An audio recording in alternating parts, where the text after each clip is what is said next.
Bonjour, je voudrais raconter dans cette vidéo la vie et surtout l'œuvre, la spiritualité de Saint Pierre Julien Aymar. Un saint qui est inconnu et qui pourtant est le saint de l'Eucharistie.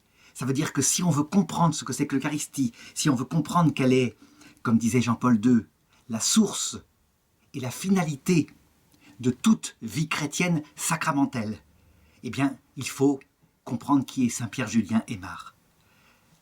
Il y a une chose qu'il faut aussi noter là-dessus. Quand Jésus était sur terre, à un moment donné, une femme est arrivée qui a versé sur ses pieds un parfum de grand prix. Et des gens qui étaient là, dont Judas, ont protesté avec beaucoup de rancœur en disant « cet argent, il aurait mieux fallu le récupérer et vendre ce parfum pour le donner aux pauvres ». Et Jésus a toujours pris la défense de cette femme-là en disant « de son geste, on se souviendra jusqu'à la fin du monde ».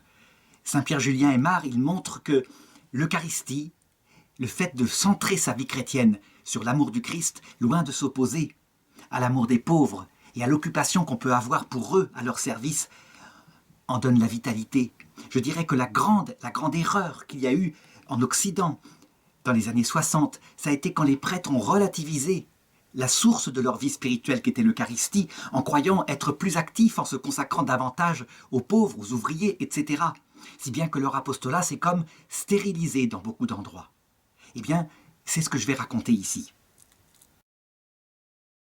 Alors d'abord, avant de raconter, je dirais, cette haute spiritualité, je voudrais un peu situer le contexte de la naissance de ce petit Pierre Julien. Et d'abord, raconter rapidement l'histoire de son père. Son père, c'est un homme pauvre, un homme du peuple, un homme qui doit se bagarrer pour arriver à construire sa vie. Et il le fait, il a les pieds sur terre, il est extrêmement débrouillard.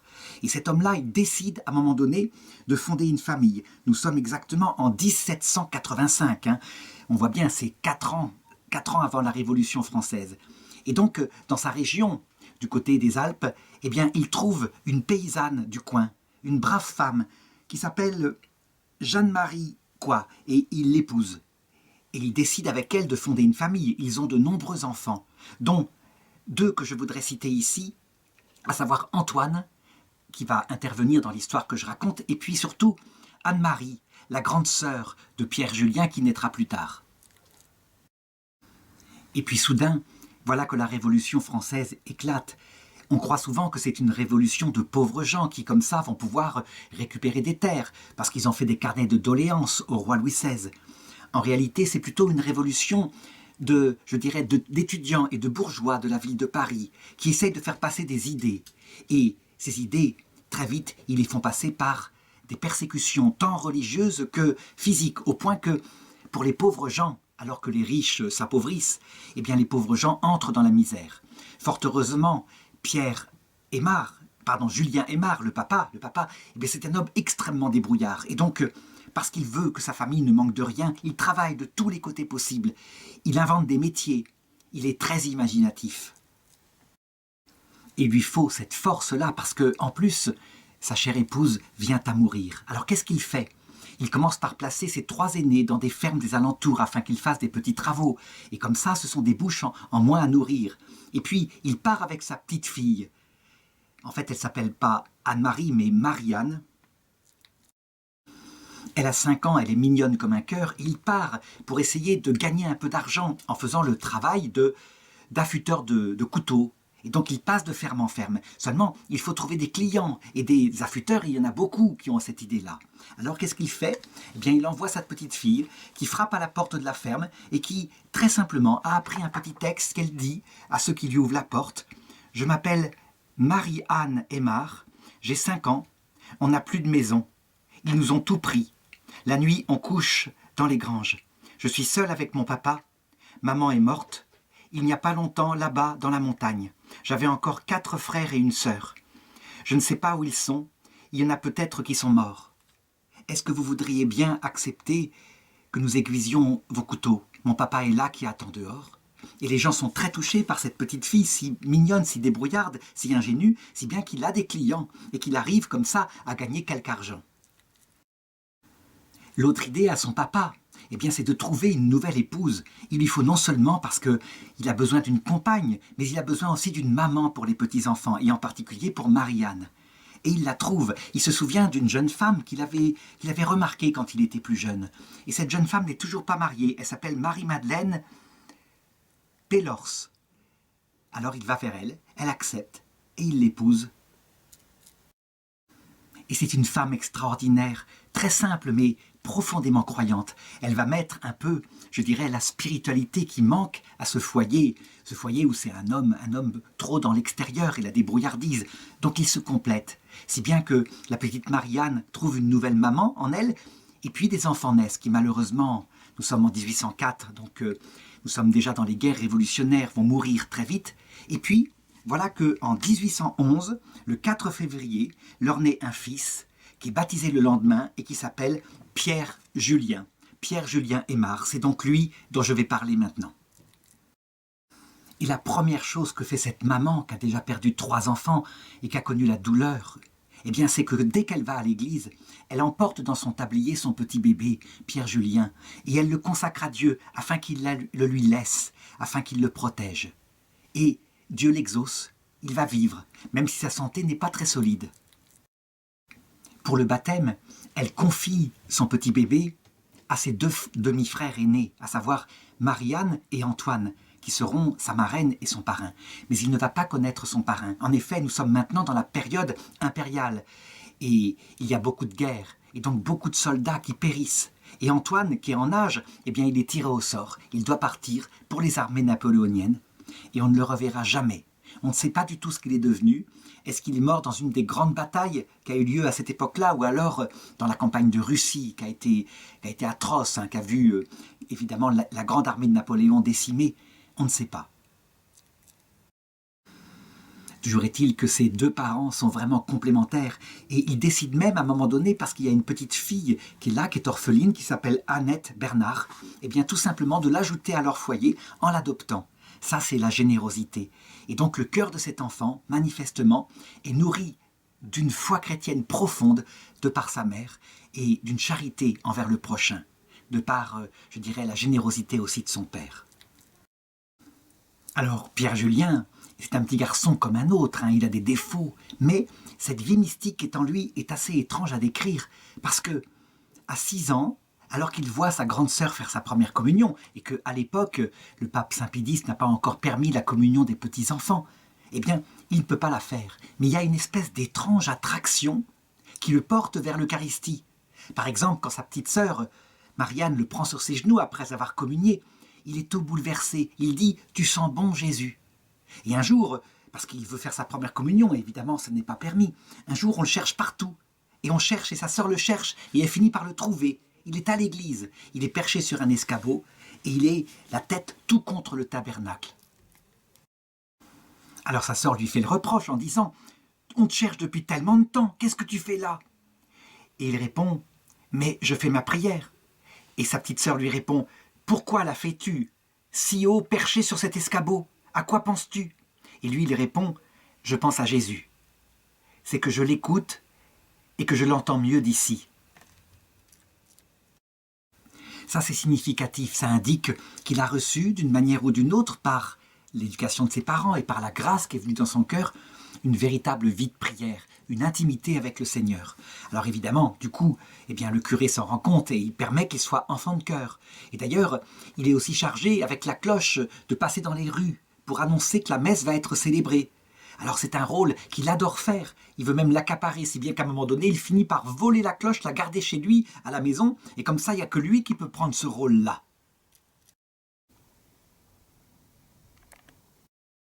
Alors justement, le vol, parlons-en de ses défauts. À cette époque-là, dans la ville où il habite, donc c'est Namur, eh bien, ils ont un grand événement. L'empereur passe. Il revient d'une bataille et il passe pour se rendre de nouveau à Paris. Et c'est donc une grande émotion. Et la foule est là qui s'agglutine sur son passage. Et il voit qu'il y a un marchand qui a déposé pour acclamer l'empereur une espèce de plumet qui sert à un shako d'un soldat. Et ça, il en a envie. Il en a plus envie que tout. Et donc, discrètement, il s'approche, il le vole et il se sauve. Évidemment, le remords le prend très vite avec son espèce de plumet. Il se dit « Mais qu'est-ce que j'ai fait? Qu'est-ce que j'ai fait ?» Alors ni une ni deux, plein de repentir, il s'approche discrètement de l'étal du marchand il pose le plumet et il se sauve de nouveau. Il l'a rendu. N'empêche qu'il le dira plus tard, quand il racontera son enfance, c'est peut-être le plus gros péché de ma vie. Parce qu'il essaye véritablement de se comporter bien, éventuellement même de se comporter comme un saint. Et l'une des choses qui lui plaît le plus, c'est d'obéir à ses parents. C'est quelque chose qui lui paraît essentiel. Un jour, il n'y peut pas. Son père lui a interdit d'aller patiner sur un lac avec les autres enfants. Et puis, comme c'est très amusant, il y va quand même. Il est pris de remords, il avoue à son père ce qu'il a fait et son père lui donne une correction, comme ça se passe à l'époque. Ensuite, arrive l'âge de l'école primaire évidemment. On donne aux enfants des bases, un peu de lecture, un peu d'écriture, un peu de calcul, pour qu'ils puissent s'en sortir un minimum dans la vie. Eh bien, il suit les cours comme il le peut, il le fait de son mieux, mais il n'échappe pas aux moqueries des camarades. En effet, comme il travaille, parce que son père a plein de trucs pour gagner sa vie, et un des trucs qu'il a trouvé, c'est de moudre une espèce d'huile particulière et de la vendre après. Donc il récupère des grains, et évidemment il faut que quelqu'un tourne la meule, et qui est-ce qui tourne la meule? C'est son fils. Du coup il a une espèce de shako, il va en classe avec et il sent l'huile. Et ses camarades se moquent de lui en disant « Tu sens l'huile, tu sens l'huile, tu sens l'huile ». Il est obligé de le prendre sur lui. Il vit un petit peu ce que vivent tous les enfants à cet âge-là, la cruauté des autres enfants. Il le prend comme un sacrifice. Ça veut dire que l'enseignement de sa maman a fait qu'il arrive à spiritualiser tout ça. Et ça, c'est très important dans l'âme d'un enfant. Sa piété, il la travaille comme il le peut, parce qu'à cette époque-là, il n'y a évidemment pas beaucoup d'enseignements religieux. Un jour, il va dans l'église, il décide d'imiter un peu ce qu'il a entendu sur les saints, à cause de ses grands péchés, ce qu'il estime grands péchés. Et donc, il marche pieds nus, il a mis autour de son cou une corde, un peu comme un pénitent, une espèce de blouse sale, et il va vers le Saint-Sacrement comme ça.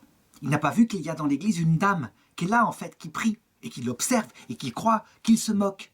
Si bien qu'elle le saisit par l'oreille et elle le gronde. Et lui se défend comme il peut, il essaye de lui expliquer « Oh madame, ce n'est pas pour me moquer, mais je faisais amende honorable devant le Seigneur. » Et donc elle le laisse partir, elle le racontera ensuite à ses parents, qui saisiront un peu à quel point sa piété, elle dure tout de même. Même si son père se dit « ça lui passera avec l'âge ».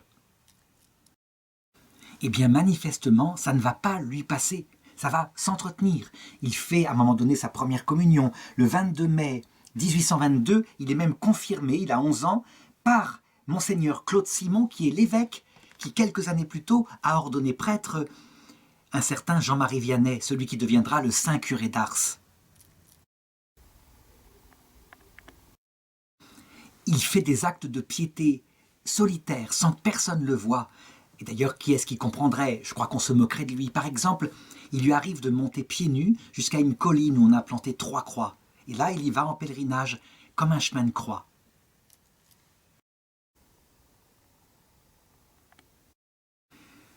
Le fait qu'il entretienne ainsi, par plein d'actes de piété, par une prière de plus en plus permanente, tout cela, évidemment, quand ça vient comme ça dans le cœur d'un enfant, eh bien ça se traduit, c'est évident, par une vocation. Il ne pense plus qu'à une chose, depuis qu'il a fait sa première communion, être prêtre. Le sacerdoce, c'est son unique obsession. Il aimerait bien être prêtre, ne serait-ce que pour consacrer une seule fois, au moins une seule fois, Jésus dans l'Eucharistie. Il travaille sa vocation. Le problème, c'est que va arriver à un moment donné l'adolescence. Et avec l'adolescence, ces tentations qu'ont les garçons, en particulier sur le sexe, etc. Donc des tentations gênantes. Il doit lutter contre ça. Et il est tellement désolé de ces chutes qu'il va à pied voir un prêtre pour se confesser. Il dit les choses. Et le prêtre, ne s'émeut pas. Il lui dit ceci: « Mon ami, c'est clair, tu dois devenir prêtre. Apprends le latin maintenant. Et communie tous les dimanches, c'est dit, fais cela, voilà ta pénitence. » C'est net, hein, et il va faire cela à partir de cette époque-là. Alors évidemment, face à ces tentations dans l'adolescence, cet éveil de la sexualité, il n'a pas quelqu'un qui est là pour le diriger, pour à la fois lui indiquer à quel point il doit continuer de lutter pied à pied contre ses pensées, mais à quel point, lorsqu'il tombe, il doit s'en servir pour développer de l'humilité, que ce n'est pas ça qui va l'empêcher d'aller vers le sacerdoce, et qu'un prêtre bon, parce qu'il a conscience de sa propre misère, est un prêtre davantage miséricordieux. Le travail se fait simplement par l'Esprit Saint. Le deuxième problème, c'est qu'il il applique ce que le prêtre lui a dit, mais il reste la question de la vocation. Et cette vocation, eh bien, il finit par s'en ouvrir à son père. Et son père, il lui fait une réponse qui est absolument sans espoir.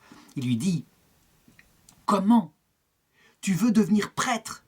Moi qui me suis sacrifié, tous les espoirs que j'ai mis, moi le rémouleur, le crève-faim qui est devenu ouvrier, puis commerçant avec une belle affaire. Tout ça pour rien. Ça veut dire que toi, mon fils, tu ne prendrais pas ma suite? Certes non. Si tu veux me faire plaisir, retourne dans ton pressoir et ne me parle plus de ça. » C'est sans espoir, c'est décourageant. Ce père va s'opposer très longtemps à sa vocation. Alors il en parle à son confesseur qui lui dit « Ne t'occupe pas, toi, apprends le latin. » Et donc qu'est-ce qu'il fait? Il se procure un livre de latin, et puis tout seul, parce qu'il n'a pas d'autre maître que lui-même, il se met à essayer d'apprendre les déclinaisons, comme il le peut, de comprendre comment ça marche, datif, accusatif, etc. C'est compliqué. Et il le fait en douce, mais il le fait, je dirais, sans cesse.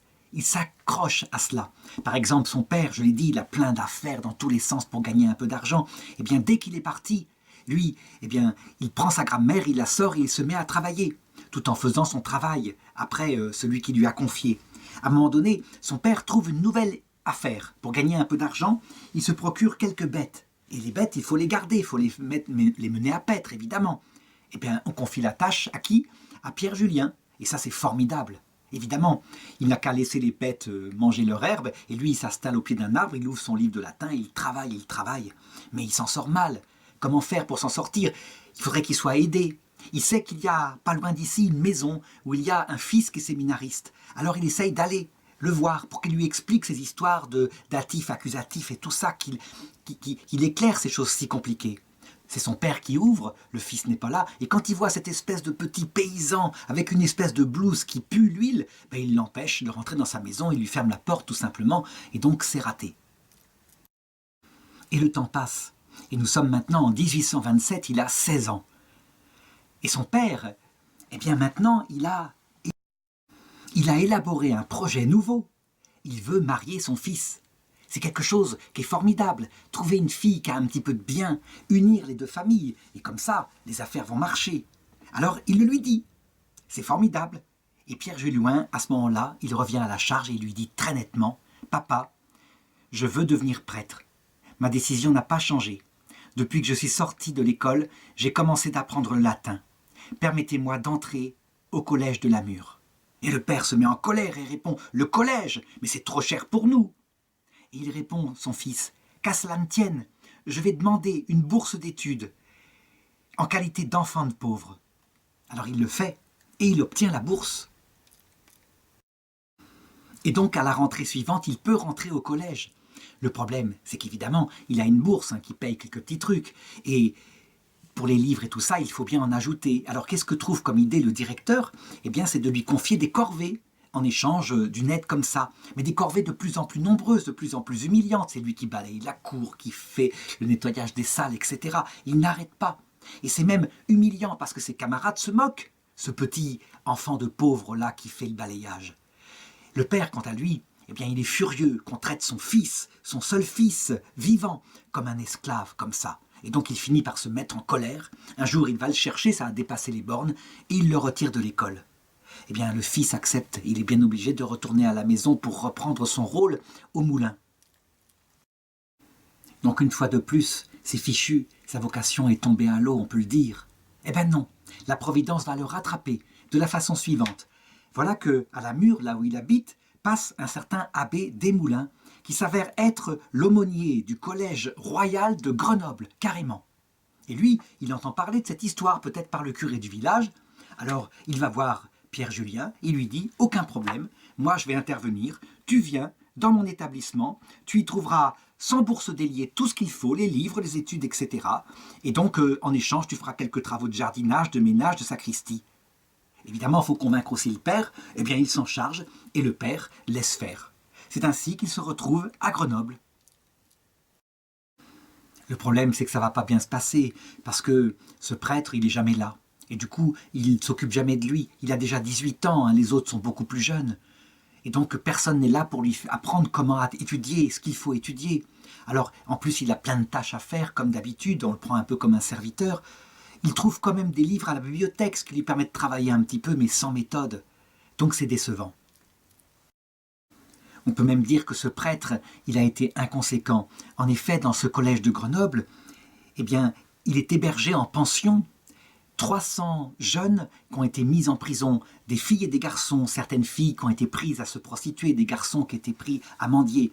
Donc il y a tout ce qu'il faut ici, parce qu'ils sont là, pas loin de lui, eh bien, pour qu'il apprenne tous les vices possibles. Et on peut dire que c'est vraiment miraculeusement et à force d'efforts, parce que sa volonté d'être prêtre est là, qu'il va échapper.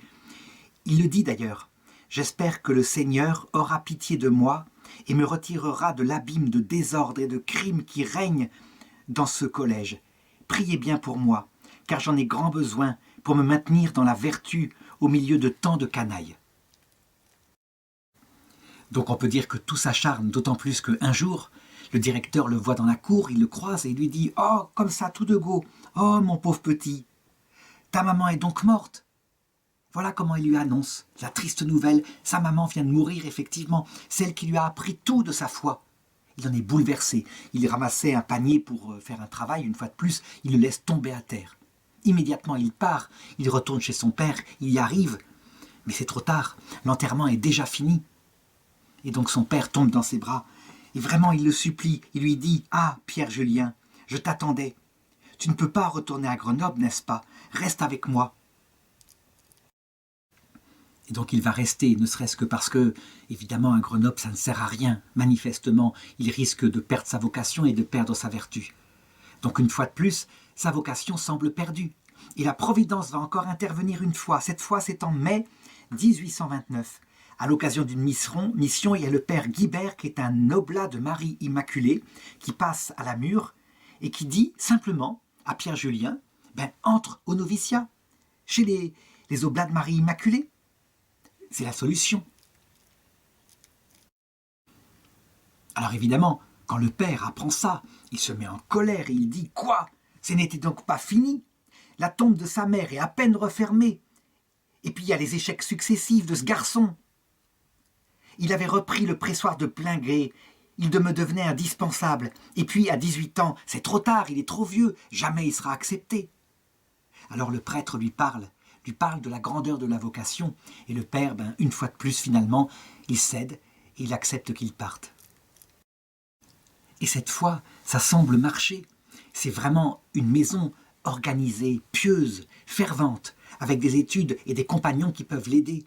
Véritablement, il peut reprendre sa marche vers le sacerdoce et y mettre toute sa piété. Il passe donc avec la règle, il suit la règle parfaitement, il passe le temps qu'il faut devant le Saint-Sacrement à prier, et puis il peut étudier. Il étudie tellement qu'il pense qu'il va rattraper son retard, parce que c'est une vocation tardive pour cette époque-là. Il travaille tellement que malheureusement, il présume de ses forces, et puis il tombe malade. Il tombe tellement malade qu'on pense même qu'il ne va pas survivre, et on finit par lui donner le sacrement des malades. Mais lui, il ne veut pas mourir. Il prie et il dit au Seigneur, « Mon Dieu, donnez-moi le bonheur de dire au moins une seule fois une messe pour vous. » On décide de le renvoyer à sa maison, donc c'est un voyage en diligence en plein hiver, très pénible. Et là, la prière fonctionne parce que de fait, il va mieux, il se met à guérir. Et donc, il fait sa convalescence à sa maison.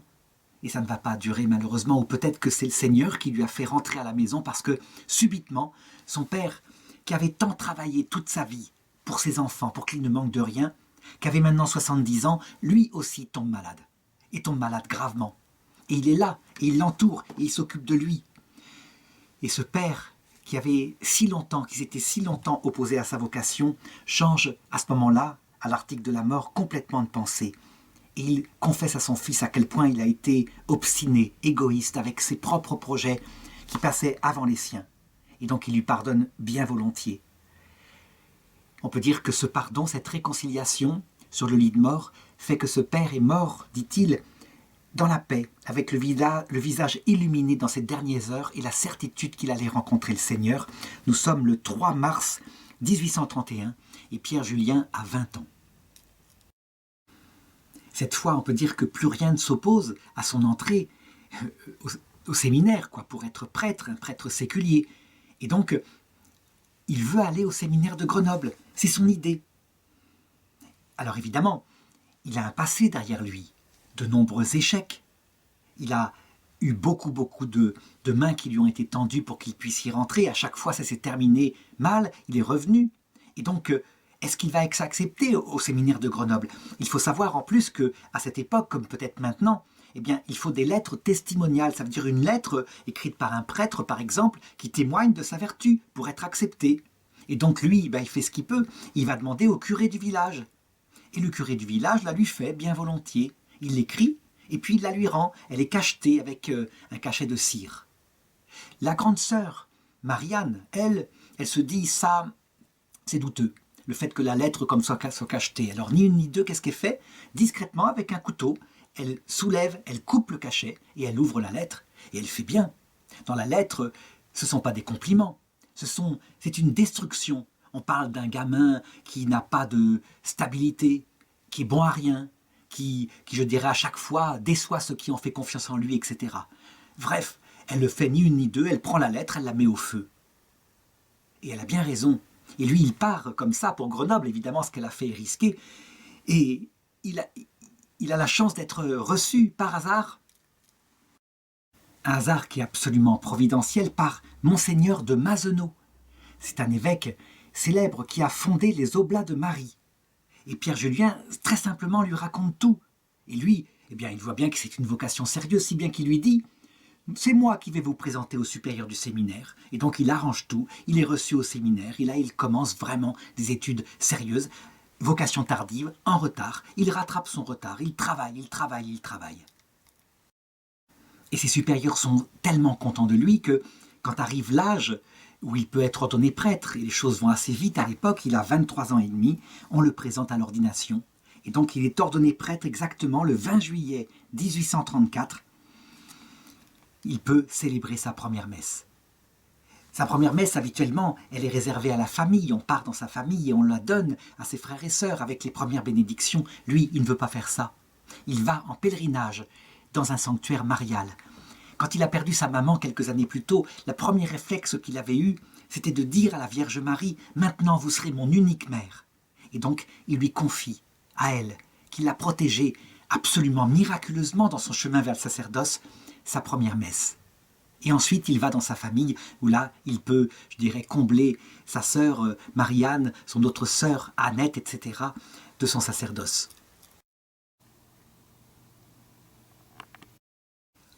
Et évidemment, peu après, il reçoit sa nomination, sa première nomination par son évêque. Il est nommé vicaire à la paroisse de la Chatte. Et il a un curé qui est un brave curé. C'est une paroisse tranquille, relativement tranquille, pas fervente, pas brillante, mais tranquille tout de même. Et donc, ça s'annonce un vicariat positif. Le problème, c'est qu'à partir de là, on va se rendre compte qu'on a affaire à quelqu'un de tout à fait spécial. Ça veut dire que ce prêtre-là, il a la capacité d'enflammer les cœurs vers Dieu. Les gens se rendent compte, c'est indescriptible.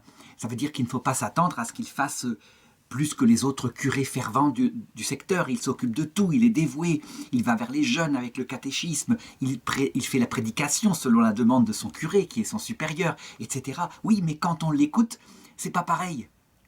Par exemple, des paroissiens de cette époque se souviennent que eux, ils venaient quelquefois un peu seuls, parce qu'en semaine, il n'y a pas grand monde dans les églises, comme ça, pour prolonger leur dévotion le soir. Et alors le curé passait pour les vêpres, le vicaire, et il se mettait à parler et à commenter pour eux, qui étaient peu nombreux, le chemin de croix, par exemple. Et alors il s'enflammait, et alors les larmes coulaient de ses yeux. Et quand il parlait de l'Eucharistie, c'était absolument incroyable. Si bien que le charisme se voit, il enflamme les cœurs, il a le charisme de la foi qui se communique. Et donc les gens se le disent, et ils viennent, parce que quand on le voit, on est comme transporté vers Dieu. Et les gens deviennent de plus en plus nombreux à aller à la messe, et ils se le disent, ils viennent le dimanche, ne serait-ce que pour écouter ses prédications. La prédication, c'est une chose très importante pour lui. Voilà ce qui se passe. Donc c'est inexplicable.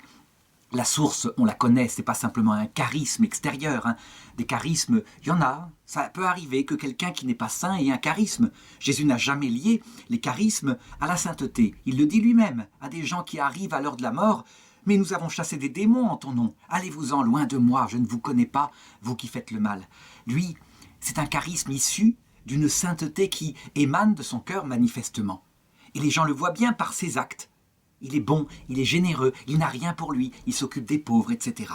Donc je ne voudrais pas décrire davantage les choses. Toujours est-il que le curé ne tarit pas d'éloges en ce qui le concerne, et à un moment donné, sa réputation finit par arriver à l'évêque. Et l'évêque, il le nomme curé, curé d'une paroisse, c'est-à-dire cette fois il sera lui-même responsable d'un troupeau. Et cette nomination à Monténard se passe 3 ans plus tard, il a 26 ans. Et quel va être le regret profond de son curé de la Combe, lui qui, faut pas croire, hein, c'est pas quelqu'un qui est culpabilisant, quelqu'un qui comme ça l'a mis face à son propre manque de ferveur, pas du tout. Il le respecte, il l'aime. Il n'hésitait pas, par exemple, il le raconte, il n'hésitait pas parce que la grande passion de ce curé qu'il avait à la Combe, c'était de jouer aux cartes. Eh bien, jouer aux cartes avec lui. Et puis, comme très vite, il apprend, il est habile comme tout, il apprend à gagner au jeu de cartes et que ça déplaît au curé, eh bien, il introduisait dans son jeu des maladresses, ce qui fait qu'il perdait pour faire plaisir à son curé. Et donc son curé l'aime beaucoup, donc il doit s'en séparer. Quant aux paroissiens, c'est évidemment une grande désolation. Alors pour la première fois, eh bien, il s'en va pour obéir à son évêque tout à fait discrètement. Et les paroissiens essaieront de le rappeler, mais ils n'obtiendront pas, évidemment. Alors, il arrive ensuite à Monténard. Il y a une petite anecdote que je voudrais raconter par rapport à sa venue, comme une petite vengeance du destin. Quand il a voulu rentrer au séminaire, j'ai raconté tout à l'heure comment il avait demandé une lettre de recommandation au curé de Lamure qui avait donné une lettre cachetée, une lettre terrible, que la sœur Marianne avait ouvert discrètement, c'est son culot, hein, elle était comme ça, et qu'elle avait brûlé. Une lettre qui était très négative concernant ce futur prêtre. Et bien maintenant, le curé de Lamure, il a bien changé. C'est lui qui a voulu, parce qu'il est doyen, faire venir un tel curé dans son doyenné pour avoir un prêtre zélé. On peut dire que c'est une petite vengeance du destin. Monténard, c'est une paroisse très différente. C'est une paroisse qui est comme abandonnée, comme délaissée. Quand il arrive, comme ça, discrètement, avec son peu de choses, parce qu'il a tout donné aux pauvres, il se rend en premier lieu à l'église. Il veut consacrer ce nouveau ministère à Jésus, dans l'Eucharistie, parce que son amour de l'Eucharistie ne l'a jamais quitté. Et qu'est-ce qu'il arrive? Il arrive dans l'église et le tabernacle est vide. Le tabernacle est vide depuis la Révolution française. Jamais un curé n'a été remis à Monténard. La paroisse est abandonnée par les prêtres. Et donc, évidemment, il constate que les bâtiments sont dans le même état, abandonnés avec des fuites dans le toit. La première chose qu'il fait, c'est évidemment de remettre l'Eucharistie. Mais l'église paroissiale est située un petit peu en dehors du centre-ville. Ça fait rien. Il restaure l'église, il remet les fêtes, il fait sonner la cloche. Et les gens viennent, peu nombreux, par curiosité au départ. Et c'est alors que va recommencer ce qui s'est passé à la paroisse de la Combe. En fait, on a affaire ici à un nouveau curé d'Ars. Mais le curé d'Ars n'est pas loin, hein, c'est la même région. Mais un curé d'Ars tout de même différent. C'est un jeune curé d'Ars, c'est un curé d'Ars, je dirais, beaucoup plus intellectuel, beaucoup plus formé théologiquement que lui. On sait comme le curé d'Ars, lui, avait eu du mal pour les études. Le curé d'Ars est un paysan dont l'amour de Dieu sort par tous les pores de sa peau. Lui, c'est un homme cultivé, alors qu'il vient d'un milieu très pauvre, et dont l'amour de Dieu sort de sa peau. Et ça marche de la même façon. Les gens, peu à peu, sont amenés vers Dieu. Comme il veut se consacrer entièrement à son ministère paroissial, eh bien, il demande à ses 2 sœurs, Marianne et Annette, sa demi-sœur, sa sœur adoptive, de venir l'aider dans son presbytère. Qu'elles viennent aussitôt, elle quitte donc Lamure et elle s'installe avec lui pour faire son ménage, pour s'occuper de la cuisine, etc. etc. Elles sont vraiment contentes comme tout de pouvoir faire cela. Qu'est-ce que peuvent dire les gens de ce curé, le père Aymar? Eh bien, d'abord ils disent, il était proche de nous. Il est proche de nous, il est simple, c'est pas compliqué d'aller le voir. On passe dans la rue, il est là, on l'aborde, eh bien, il nous parle tout de suite. Il s'occupe aussi de nos misères physiques. Il n'hésite pas, lui, qu'à quelques notions de plantes, de phytothérapie, comme on appelle ça, à une époque où il y a une médecine qui est très balbutiante, eh bien, à se faire médecin quand il y a des misères physiques. Il s'occupe de leur corps, il s'occupe de leur âme.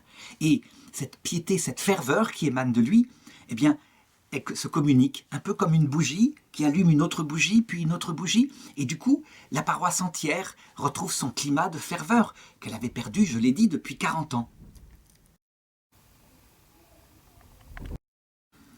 Et alors, cette simplicité, il la lie à des talents fantastiques.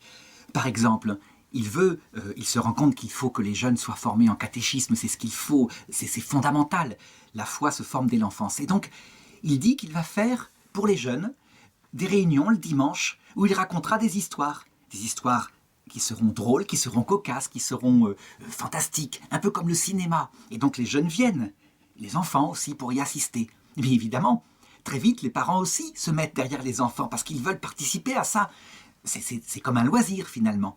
Il a inventé le cinéma par sa capacité à raconter des histoires. Et il mêle à ces histoires de la théologie. Il raconte en même temps que ces histoires des choses qui élèvent le cœur vers Dieu, si bien que par ce système-là, ce système qui ressemble aux enseignements de Jésus, il ramène des gens fort éloignés de la foi, il les ramène à l'Église. Si bien que, moins de 2 ans après son arrivée, il ne lui reste plus qu'un de ses poissons, une de ses brebis de sa paroisse à ramener à l'église. C'est un pauvre homme qui est sourd-muet, qui est séparé des autres à cause de son handicap, qui est casseur de pierres. Alors il s'occupe de lui, il s'intéresse à lui, il va le voir, il arrive à lui parler, à communiquer comme il le peut. Et il lui parle de Jésus-Christ, il le prépare à sa première communion. Et parmi tous ses paroissiens, c'est finalement le dernier qui vient, qui se remet à fréquenter l'église.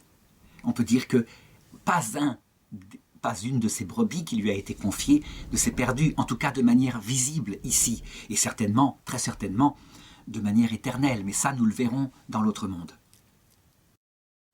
Alors on se demande souvent, mais comment est-ce qu'un homme comme ça pouvait faire ?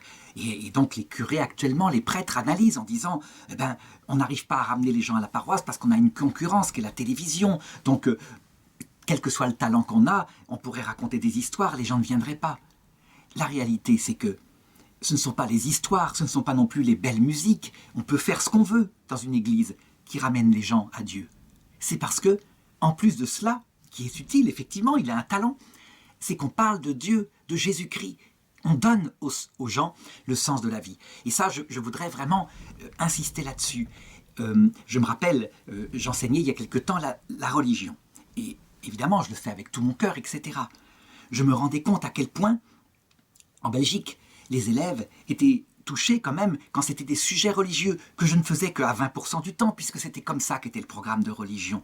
Mais ces sujets-là, aborder la vie après la mort, le sens des choses, le début de tout, bref, les questions fondamentales, les toucher fondamentalement. Je pouvais mettre le même talent pour, par exemple, raconter un sujet profane, je ne sais pas, actuellement en citoyenneté, la Seconde Guerre mondiale. Alors c'est bien, c'est très bien, c'est vivant, il y a des anecdotes, je peux même sortir des objets. C'est pas pareil, c'est de l'ordre, je dirais, d'un talent de conteur. C'est plaisant, pas plus. Quand l'Esprit Saint vient parce qu'on parle de ce qui lui plaît, à savoir de Jésus-Christ, c'est autre chose qui se passe. Les cœurs sont touchés profondément. Ben voilà ce qui explique. Quand on met Jésus-Christ, véritablement Jésus-Christ total, avec aussi le sens de la souffrance, l'explication de toute chose, quel que soit son talent, je dirais, on touche les gens. Ce qui n'empêche pas qu'il faut être avenant, etc., bien sûr. Mais le caractère avenant, les talents de conteur ne sont que, je dirais, ce qui élimine les obstacles au départ, qui fait que les gens éprouvent une sympathie humaine et peuvent effectivement venir. Il ne faut donc pas se tromper. Évidemment, devant un tel talent, les gens sont absolument contents, sont enthousiasmés. Les gens se disent entre eux, « Oh, notre bon prêtre, qui est un saint, il ne va certainement pas rester très longtemps avec nous. » Ils ne se trompent pas. Seulement, ils pensent, eux, que c'est l'évêque qui va l'appeler à de plus hautes fonctions. Ils ne se doutent pas qu'en fait, il se passe dans l'âme de ce prêtre autre chose. Quelque chose qui ressemble à ce qu'a vécu d'ailleurs le curé d'Ars. Le curé d'Ars, lui aussi, brûlé par l'amour de Dieu, n'avait qu'une intention. Il voulait devenir moine pour se consacrer entièrement à Dieu. Lui, c'est pareil. Son idée, c'est que il veut, au-delà de l'action qu'il fait, devenir consacré entièrement à Dieu dans chaque minute de sa prière. Il est attiré par la vie religieuse. C'est un fait. Le curé d'Ars, lui, sera empêché par Dieu de faire cela, parce qu'il se doit à ses paroissiens, et il se doit au monde entier. Le père Pierre-Julien Aymar, lui, eh bien, il va réaliser sa vocation. Un jour, à la paroisse, il reçoit le père Touche, qui est un des prêtres qui avait aidé sa vocation lorsqu'il était jeune et que tout se passait mal, qui lui parle qu'il a visité, lors de ses missions, une nouvelle communauté qui est fondée par un prêtre. C'est une société de prêtres, c'est le père Colin qui l'a fondée, il s'appelle les Maristes. C'est une société véritablement qui allie à l'apostolat une vie de prière, une vie communautaire intense. Et là, quand il entend parler de cette nouvelle communauté, eh bien, le père Pierre-Julien Aymar se sent transfiguré. C'est là qu'il faut qu'il aille, il se sent appelé. C'est là qu'il trouvera la plénitude qu'il veut. Donc, cette vocation fait son chemin en lui et il finit par s'en ouvrir à son évêque, qui bien sûr est tout à fait opposé, qui lui dit « Mais un prêtre comme vous qui fait du bien à une paroisse ne peut pas sacrifier son talent, il se doit aux paroissiens. C'est peut-être par égoïsme que vous voulez vous consacrer à Dieu, mais c'est plus fort que lui. » Et l'évêque se rend bien compte qu'il y a cet appel qui dépasse tout. Sa sœur, Marianne, elle aussi, qui est fine mouche, elle qui est tellement intelligente, c'est la finesse même, hein. Elle se rend bien compte de ce que nous prépare son frère de prêtre. Et donc, elle surveille, elle regarde, elle se dit, il est bien capable de nous filer entre les doigts, de disparaître comme ça, c'est tout à fait son style. Elle le connaît. Et donc, elle devance les choses. Elle décide d'aller carrément à l'évêché pour parler à l'évêque et pour, je dirais, prévenir. Mieux vaut prévenir que courir, dira-t-on. Le problème, c'est qu'elle ne se trompe pas. Les petits signes qu'elle avait repérés sont vrais. Le père Pierre-Julien est en train de préparer son départ. Un départ en catimini. Ça veut dire qu'il a mis de côté quelques affaires. Et puis, le jour où elle est à Grenoble, à l'évêché, c'est le jour où il a décidé de filer. Et il a tout organisé. Le nouveau curé doit arriver le jour même et il sera déjà parti. Alors, discrètement, lui, Pierre-Julien, eh bien, il a pris ses valises et il s'est rendu à la gare. Et il est là. Personne ne s'est rendu compte de son départ, il est parti très tôt. Aucun paroissien ne se doute de ce qui est en train de se tramer. Le problème, c'est que, à la gare, il tombe sur qui? Sur sa sœur qui revient de Grenoble. Et qui, évidemment, il ne faut pas lui faire, elle se rend bien compte de ce qui se passe. Et donc, alors qu'elle descend de la diligence, elle se précipite vers lui et elle lui dit « Ah, j'ai tout compris, vous nous prépariez ça. S'il vous plaît, mon frère, je vous demande une seule chose avant que vous partiez. Accordez-moi un seul jour comme ça. Ne partez pas comme ça. » Et lui, il répond par un silence et puis il lui dit « Ma sœur, si je vous accorde encore un jour, ma vocation est perdue pour l'éternité. Dieu m'appelle aujourd'hui. Demain, ce sera trop tard. » Et donc il s'en va. Et elle, au début, elle est désespérée. Et puis elle revient à la maison. Elle voit que Annette, elle aussi, tombe des nues. Elles vont rentrer véritablement toutes les deux dans une grande colère. Et il va souffrir de leur colère parce que pendant des mois et des mois, elles ne vont plus lui écrire. Elles vont refuser. Et c'est vrai, ça se comprend, elles n'ont pas du tout été préparées. Il leur a fait un sale coup quelque part. Et ensuite, très tristement, alors que le nouveau curé arrive, elles repartent vers Lamure, vers leur maison familiale. Les paroissiens, eux aussi, tombent des nues quand ils voient ce nouveau prêtre qui est peut-être très bien, mais qui est tellement différent du père Pierre-Julien. Alors, ils commencent des démarches. Ils passent à l'évêché de Grenoble. Et ils exigent le retour de leur curé, mais l'évêque leur dit « Mais c'est pas de ma faute, c'est lui, il est appelé à une vie religieuse. » Alors, ils remontent jusqu'à Lyon. Évidemment, ce sera peine perdue, mais ça montre à quel point ils tiennent à leur pasteur, à quel point, bien, ils avaient affaire à un saint et ils le savaient. Et il ne se trompe pas. D'ailleurs, le père Pierre-Julien arrive au noviciat des Maristes. Et là, même s'il est prêtre, même si c'est un curé de paroisse célèbre dans toute la région, il faut bien qu'il devienne un novice. Et donc, il entre maintenant dans une obéissance, avec un père maître qui va le former. Eh bien, il le fait, tout simplement. Il a complètement oublié, lui, en ce qui le concerne, tout ce qui pourrait créer en lui un peu de vanité. Ses talents, il les a, ses talents apostoliques. Et, je dirais, eh bien, on le traite comme les autres frères. C'est très dur, évidemment, lui qui donnait des conseils spirituels, lui qui pouvait, je dirais, s'occuper des jeunes, s'amuser avec eux, leur apporter le Christ. Maintenant, il est dans le silence. Et il se consacre à ça. Il trouve enfin ce qu'il cherchait. Qu'est-ce qui fait qu'une telle perte peut l'attirer comme ça? C'est évidemment son amour de Dieu, qui est là, la source de sa vie. Il veut se rapprocher de Dieu. Il veut se rapprocher de l'Eucharistie. Son amour pour l'Eucharistie n'a pas baissé. Il le brûle. Et puis, son amour de Marie, qui est, je dirais, le trône de la sagesse, celle qui a porté dans son cœur la présence réelle de Jésus. Il se rapproche d'elle aussi. Son âme retrouve sa joie et sa paix. Alors on pourrait tout de même se dire, est-ce qu'il n'a pas péché en quittant ainsi son troupeau? En réalité, c'est compliqué. C'est compliqué, on pourrait le dire. Pour le curé d'Ars, je l'ai dit, il aurait sans doute péché s'il l'avait fait. Pour lui, manifestement, l'appel de Dieu est là. Seulement, les gens qui sont à l'extérieur ne vont pas le prendre comme ça, parce que sa vie va être une suite de réussites brillantes, mais d'échecs aussi. Il va faire sans arrêt ça, comme si quand il réussit quelque chose, il faut qu'il soit entraîné vers une nouvelle œuvre qui souvent est une œuvre de misère. Par exemple là, pendant son noviciat, il est frappé par une sécheresse spirituelle intense. Ça veut dire que s'il était venu chez le noviciat mariste pour avoir le plaisir de retrouver Dieu, donc le plaisir de la prière, on peut dire que ça ne se réalise pas. Il est dans la nuit totale des sens. Et pourtant il reste fidèle. Ça veut dire que c'est mystérieux. Pour comprendre le père Pierre-Julien Aymar, il faut vraiment se dire que ce n'est pas le plaisir d'être près de Dieu qui l'attire, c'est Dieu, au-delà de sa propre vie, et que cette vocation vient de Dieu apparemment. En tout cas, c'est ce que jugera l'Église à la fin de sa vie, manifestement. Mais si on avait été présent là, on aurait pu critiquer, comme le firent d'ailleurs beaucoup de gens, en disant « il ne suit que, je dirais, arbitrairement sa volonté, là où il estime qu'il aura le plus de plaisir qui lui convienne. » Eh bien non. Alors, les frères maristes, évidemment, ne s'illusionnent pas, ils connaissent le grand talent de leur nouveau novice, qui est brillant, ils le savent. Et donc, ils lui font faire 3 mois de noviciat, et au bout de 3 mois, eh bien, tout simplement, ils le nomment directeur d'une de leurs écoles à Belay, une de leurs écoles qu'ils n'arrivent pas à tenir, une école catastrophique, une école où il y a un mauvais esprit.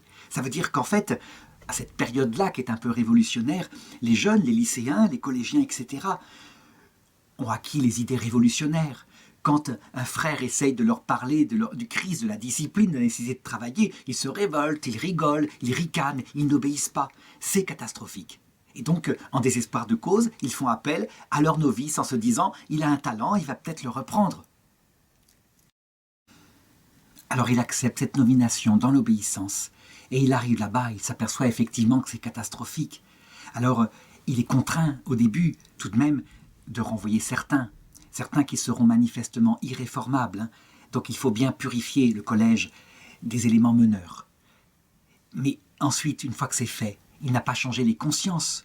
Ça veut dire qu'il a restauré un peu la discipline, mais les cœurs ne sont pas du tout acquis à Jésus-Christ, loin de là. Alors il va pendant 1 an observer et agir simplement, en douceur, en respectant, avec la fermeté en ce qui concerne la discipline et en ce qui concerne les consciences, une très grande douceur, une très grande écoute, une très grande miséricorde. Si bien que, peu à peu, c'est incroyable, les cœurs se transforment. Ils commencent à faire l'unanimité. Les jeunes commencent à s'apercevoir qu'ils ont affaire à un homme extraordinaire. Et donc ils commencent à écouter ce qu'il dit, ce qu'il prêche, le fond du message. Et à un moment donné, eh bien, le combat est gagné. Le combat est gagné, ça veut dire que Jésus-Christ rentre dans les cœurs et les idées politiques qui étaient leur passion s'éloignent un peu, sont relativisées au profit de ce qui est essentiel. Jésus-Christ, et en particulier Jésus-Christ présent dans l'Eucharistie. C'est absolument incroyable. Le collège va être donc transfiguré.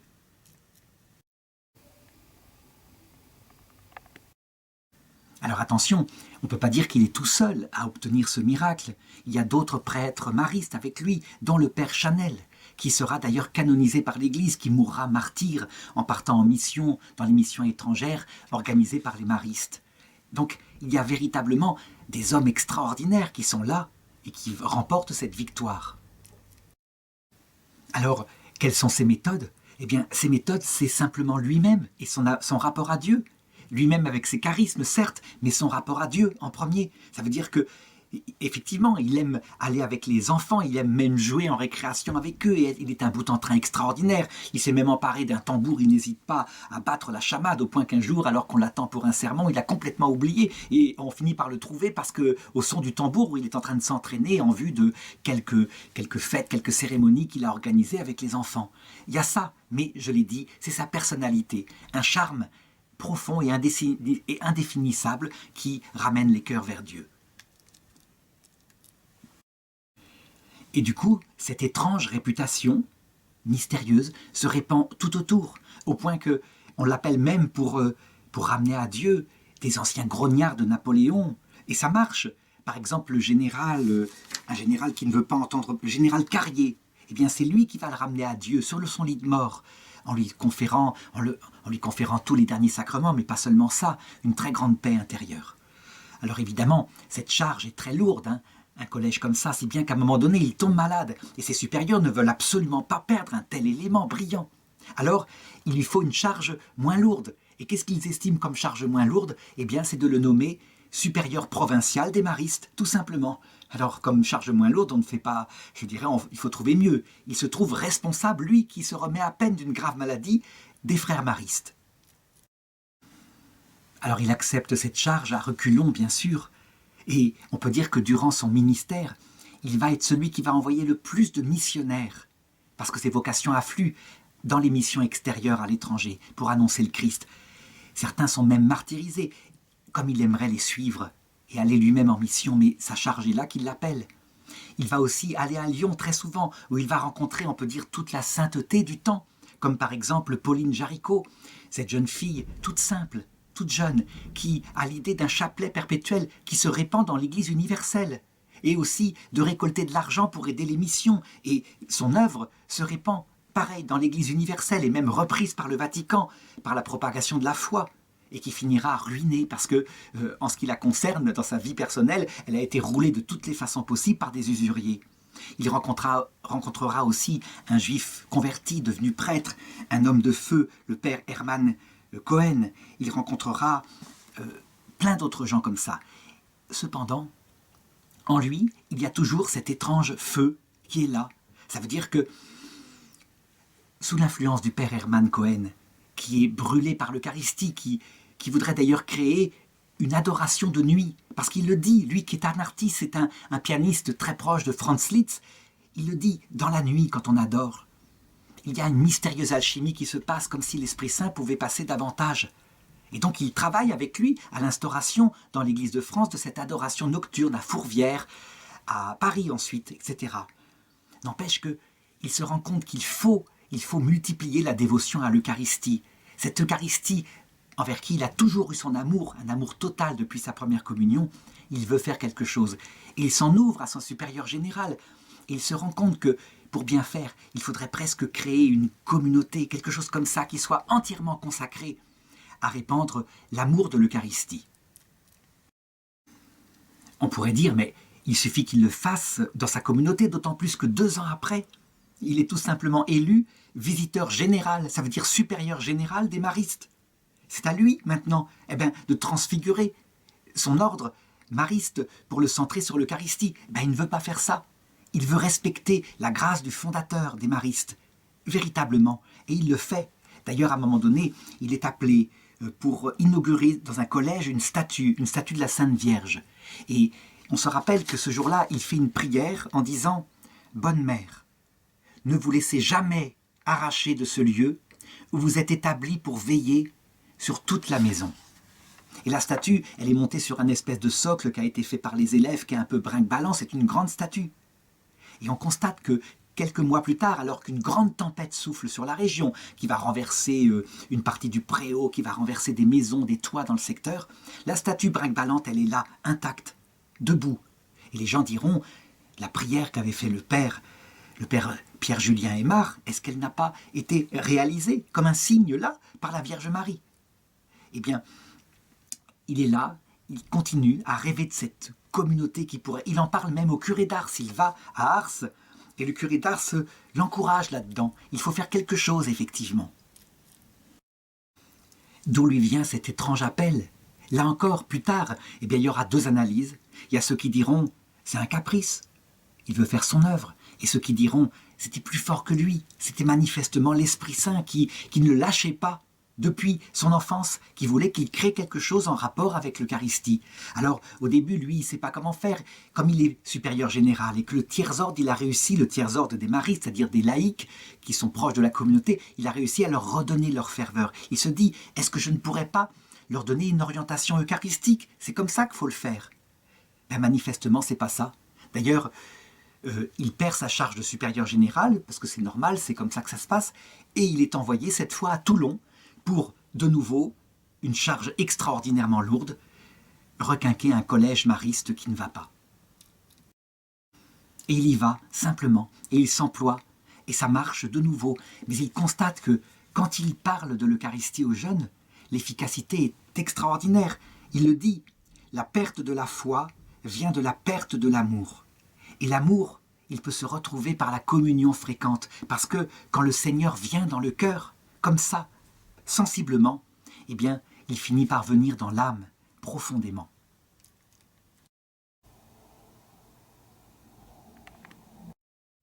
Alors, rendu à ce moment-là du récit, donc face à cette espèce de vocation qui brûle, le père Pierre-Julien Aymar fondait une communauté consacrée à l'Eucharistie.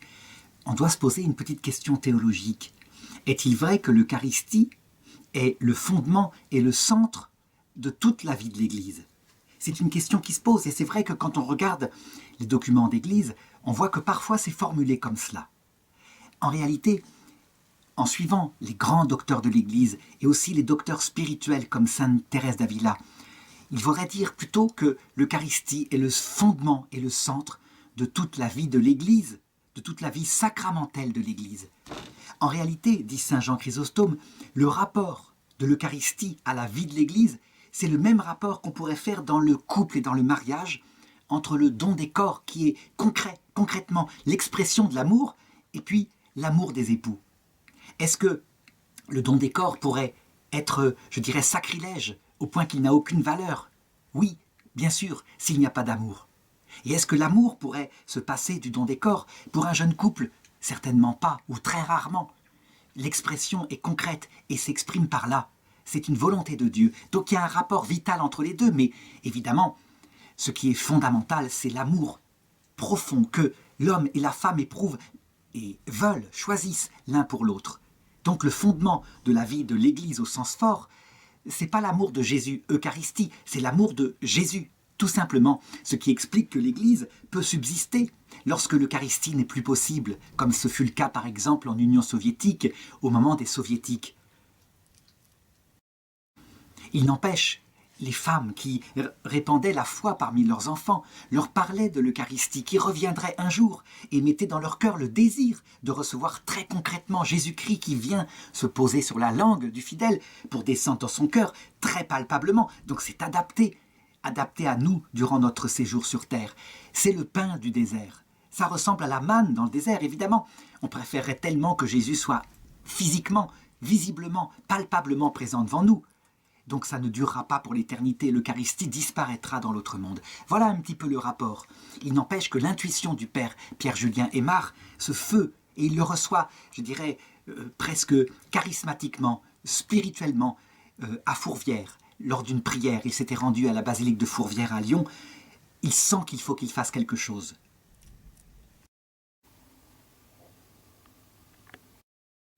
Et du coup, depuis cette grâce plus que palpable qu'il a reçue à l'âge de 40 ans en 1851 dans la basilique de Fourvière, il n'y a rien à faire. Il ne peut plus tenir en place. Et il le dit, rien ne m'arrêtera pour fonder, je dirais, cette communauté consacrée à l'adoration du Saint-Sacrement. Dussé-je manger des pierres et mourir à l'hôpital? Alors, les choses, cette intuition qu'il porte en lui, vont être connues ici et là par quelques personnes, et en particulier lorsqu'il est à Toulon par un capitaine de frégate qui s'appelle Raymond de Cuers. C'est un compagnon étonnant, c'est un homme qui vient, il était païen, il avait une vie vraiment comme ça délurée, et il a subi une conversion brutale face à l'Eucharistie. Et quand il entend le père Pierre-Julien qui prêche à l'église si magnifiquement de l'Eucharistie, il se rapproche de lui, et le père s'ouvre de son intuition. si bien que lui va se mettre à l'accompagner pour essayer de la réaliser très concrètement. C'est un homme d'action, c'est aussi un homme qui a un caractère soupe au lait, hein. Il n'est pas doux comme le père Pierre-Julien Aymar, mais il va être un précieux collaborateur. Ce capitaine de frégate d'ailleurs a fondé à Toulon un groupe d'adorateurs du Saint-Sacrement, et bien tout naturellement le père Pierre-Julien Aymar devient leur aumônier. Dévoré par ce feu intérieur, le père Pierre-Julien décide de se rendre à Rome, auprès du pape Pie IX, pour demander son conseil. Et il lui parle de ce projet de fondation d'une communauté consacrée entièrement au culte de l'Eucharistie. Et le pape Pie IX commence par se gratter la tête et lui dire « Encore un truc purement contemplatif ?» Et il répond « Non, non, non, pas du tout. Ça sera aussi apostolique, c'est pour répandre l'adoration du Saint-Sacrement partout dans le monde. Ça sera apostolique. » Et là, eh bien, il dit « Ah, manifestement, ça me plaît. Ce projet, je l'ai dans le cœur depuis longtemps. Votre œuvre vient de Dieu. J'en suis convaincu. L'Église en a besoin. Faites-le. » Alors évidemment, ça se passe un petit peu entre deux portes. C'est un entretien rapide.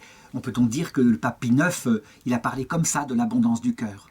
Toujours est-il que lui, encouragé tout de même par cette bénédiction, il revient et il va voir le supérieur général des maristes et il lui demande la possibilité d'être relevé de ses vœux. Il faut qu'il soit relevé de son vœu d'obéissance pour pouvoir faire cette œuvre. Alors le supérieur général, qui le connaît bien, puisqu'il est son successeur à ce poste, il étudie l'affaire, il réfléchit, et puis il se dit, ça vient peut-être de Dieu, je ne vais pas m'opposer à l'Esprit Saint.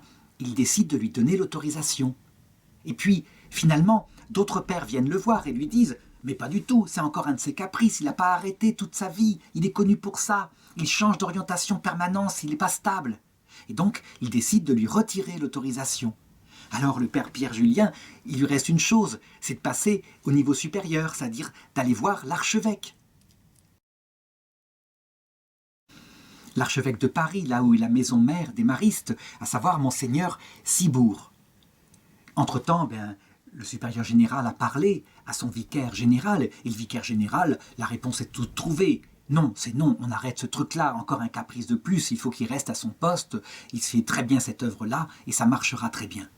Eh bien, la Providence va agir, si on peut dire, parce que, alors qu'il arrive à l'archevêché, avec son compagnon, le capitaine de frégate, eh bien, le vicaire général est absent, et voilà qu'il rencontre dans le couloir l'archevêque en personne, qui demande ce que font ces hommes-là, ces prêtres, et en particulier ce prêtre. Et eux, eh bien, ils se confient. Il leur dit « Monseigneur, c'est l'évêque auxiliaire que nous attendons. » Et l'archevêque répond « Mais enfin, ce que l'évêque auxiliaire fait ici, l'archevêque peut bien le faire. » Alors le père Aymar expose le but de sa visite. Et alors l'archevêque répond « Vous êtes un père mariste ?»« Oui, monseigneur. » Ah oui, répond l'archevêque, oui, mon évêque auxiliaire m'a mis au courant. Et alors, il s'inquiète, un peu comme le pape Pie IX, il lui dit c'est un ordre purement contemplatif que vous voulez fonder. Ben moi, je ne suis pas tellement pour ces choses-là, non, non. Et le père Aymar répond non, monseigneur, ce n'est pas une congrégation purement contemplative. Nous adorons sans doute, mais nous voulons aussi faire adorer. Nous devons nous occuper de la première communion des adultes. Et à ces mots, le visage de l'archevêque s'illumine. Il répond « La première communion des adultes. Waouh, c'est l'œuvre qui me manque, l'œuvre que je désire. » Et donc, il donne son approbation. C'est ainsi que peut être fondée, miraculeusement dans le dos de l'évêque auxiliaire, la congrégation des prêtres et des servantes du Saint-Sacrement. Évidemment, ça démarre de rien. Ils sont deux, simplement deux. Le capitaine de frégate, de Quers, est devenu prêtre entre-temps, et donc, eh bien, il se lance, et il se lance sans aucun argent, avec en plus les anciens confrères maristes, et puis tout le clergé qui l'a connu, qui observe dubitatif son œuvre, et qui vont avoir raison pendant très longtemps. Ça veut dire que, en réalité, cette œuvre périclite, ils n'ont pas un sou vaillant. Même les ornements sacerdotaux, parce qu'il veut pouvoir faire quelque chose en grand pour l'Eucharistie, il est obligé de les emprunter. À un moment donné, il finit par recevoir des dons. Et là, il embauche, pour recevoir des novices, c'est son but, c'est créer une communauté, il embauche un cuisinier. Et un jour, eh bien, on va dans le coffre et l'argent a disparu. Et le cuisinier avec. Ça veut dire que tout semble se retourner contre eux. Le père Pierre-Julien, évidemment, serait tenté humainement d'être profondément angoissé. On en va jusqu'à mourir de faim. Ça veut dire qu'à un moment donné, on sert de la soupe, on a simplement rincé avec de l'eau chaude une bouteille où était l'huile, et c'est ça la soupe. Donc on meurt véritablement de faim. Eh bien lui garde sa paix, il remet tout dans les mains de Dieu. Et il consacre en particulier deux choses qu'il était obligé de suivre pour sa santé depuis longtemps. Il portait sur la tête une calotte fourrée parce qu'il avait attrapé une pleurésie étant jeune qu'il avait laissé malade, et il prenait aussi du tabac à priser à cause de cette fragilité des poumons. Eh bien, il remet ça au pied de la Vierge. Il se sacrifie par rapport à cela pour sa santé, pour que la Vierge intervienne. Le 6 janvier 1857, il a donc 46 ans, eh bien, il organise enfin la première exposition solennelle du Saint-Sacrement avec une procession, quelque chose qu'il a inventé, une sorte de liturgie solennelle pour faire adorer Jésus Eucharistie. Il est heureux. Il aboutit un petit peu, là pour la première fois, à ce qu'il rêve depuis très longtemps. Et le père de Cuers est là, qui l'accompagne.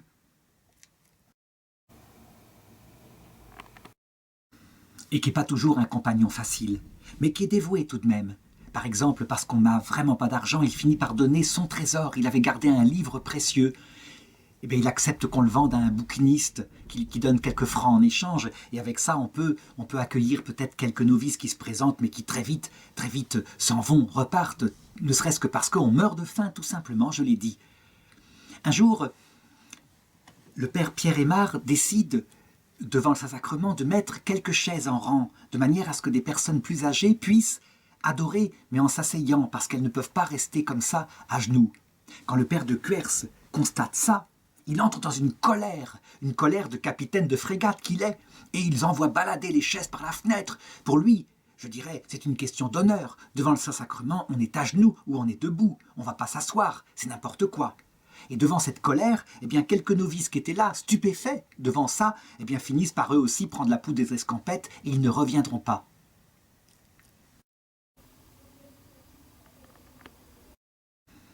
Le père de Cuers, lui aussi, a décidé de partir définitivement. Et il s'en va. Mais le lendemain, tout repentant, il revient et il demande pardon au père Pierre Julien. Et le père Pierre Julien l'accueille les bras ouverts, évidemment. Cependant, il le dit, « Je suis dans un état de désolation. Je vais commencer une neuvaine d'action de grâce à Notre-Dame. Une neuvaine d'action de grâce à Notre-Dame pour ce qui vient de se passer. » Ça veut dire que sa confiance en Dieu est totale. C'est un homme de Dieu. Il sait que malgré ces combats, il ne dit pas qu'ils viennent du démon, ils viennent aussi d'eux-mêmes, des hommes, et bien malgré ces combats, il sait que c'est l'œuvre de Dieu et que rien ne pourra l'arrêter. Tout semble d'ailleurs s'acharner contre eux. Par exemple, Monseigneur Cibourg, qui le protégeait, l'archevêque de Paris, meurt. Et voilà que c'est son successeur, Monseigneur Morlot.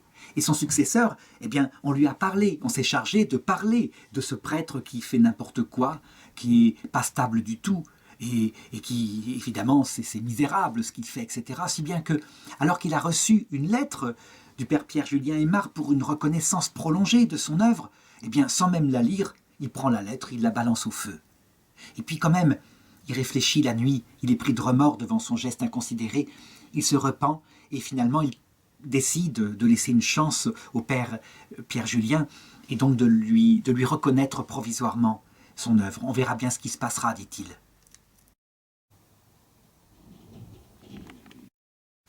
Eh bien, voilà tout simplement ce qui va se passer. Le père Pierre Julien, c'est un doux, alors son caractère est un caractère de feu, naturellement, mais c'est un doux, c'est un patient. Et donc, eh bien, il travaille, il adore le Saint-Sacrement, et puis, il remarque qu'autour de là, dans le quartier où il a fini par trouver une nouvelle maison, parce qu'en plus on l'a chassé de leur ancienne maison, il y a des enfants qui participent un petit peu des Gavroches, qui participent au climat de l'époque, qui est anticlérical, et qui font croix, le corbeau quand ils le voient passer avec sa soutane. Alors il s'approche d'eux, et il se met à leur parler de Jésus, et il leur dit même, si vous voulez, on fera une réunion, et on parlera comme ça. Alors certains viennent, ne serait-ce que parce qu'il n'y a pas de télévision, c'est amusant. Et donc la réunion sont là, il y a peut-être une trentaine de jeunes, dont certains sont venus pour s'amuser. Alors ils commencent à parler, et tout de suite on entend des quolibets, des ricanements, c'est-à-dire que des blagues qui sont lancées pour se fiche de lui. La réunion pourrait tourner au désastre, mais lui, il ne s'énerve pas. Il continue de parler, il adapte, il utilise des histoires aussi qui captivent leur auditoire, cet auditoire. Eh bien, c'est comme ça qu'il lance le premier germe. Et peu à peu, eh bien, quelques-uns qui ont été touchés par la grâce deviennent le centre de ce groupe et il les amène à adorer l'Eucharistie. Et peu à peu, les cœurs des enfants, parce que ça se sait, se transforment. Et puis, il n'empêche qu'il joue avec eux au foot aussi. C'est une sorte de patronage qu'il a fait. Et ils sont de plus en plus nombreux. 1 an plus tard, 8 d'entre eux sont admis à faire leur première communion. Et ils le font avec une très grande ferveur.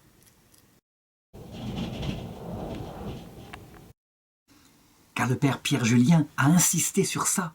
On ne peut pas communier en ayant dans l'âme la conscience d'un péché mortel. Si on le fait, si on fait l'inverse, dit-il, saint Paul le dit, on mange sa propre condamnation. Et il leur parle, il les prépare avec sa ferveur, il leur dit, avec toute la force de son éloquence, saint Jean Chrysostome disait à ses fidèles, « Moi aussi j'élève la voix, je prie et je vous supplie de ne pas vous approcher de cette table sainte avec une conscience souillée et corrompue. Une telle attitude, en effet, ne s'appellera jamais communion, mais si nous recevions 1000 fois le corps du Seigneur, elle s'appellerait condamnation, tourment et accroissement du châtiment. » Donc on le voit, il s'en rend bien compte et il l'enseigne. C'est l'amour qui rend, je dirais, valide au niveau du cœur, la communion eucharistique. Et la communion eucharistique ne saurait pas être reçue sans l'amour. Et puis, cet amour lui-même, il doit être fondé sur des gestes de respect. Le respect est essentiel. S'il n'y a pas le respect comme début, comme commencement, eh bien, l'amour lui-même se dégrade. On peut dire que, à cette époque-là, c'est tout naturel. Il a le sens de la beauté, de la dignité de la liturgie. On est loin, évidemment, de ce qui va se passer dans les années 70, où quelquefois, eh bien, les gestes de respect étant considérés comme des gestes patriarcaux, l'amour lui-même finit par disparaître dans certaines églises en Occident. Et comme il ramène les enfants, eh bien, peu à peu, des adultes eux-mêmes viennent. On pourrait raconter cette anecdote-là, par exemple. Lui, il fréquente les enfants qui font les poubelles, c'est comme ça que ça se passe dans son quartier. Et il rencontre un jour un couple de chiffonniers qui eux aussi font les poubelles et qui vivent ensemble en concubinage. Alors, il les amène à parler, il leur parle de Jésus. Et peu à peu, à force de leur parler de Jésus, eh bien, il les amène à adorer l'Eucharistie. Et puis, il peut, au bout d'1 an, non seulement, je dirais, les baptiser, les confirmer, mais aussi les marier. Et ils reçoivent l'Eucharistie. Voilà, c'est typiquement le père Pierre Julien Aymar. Ça se fait en douceur, ça prend du temps, mais ça se fait profondément.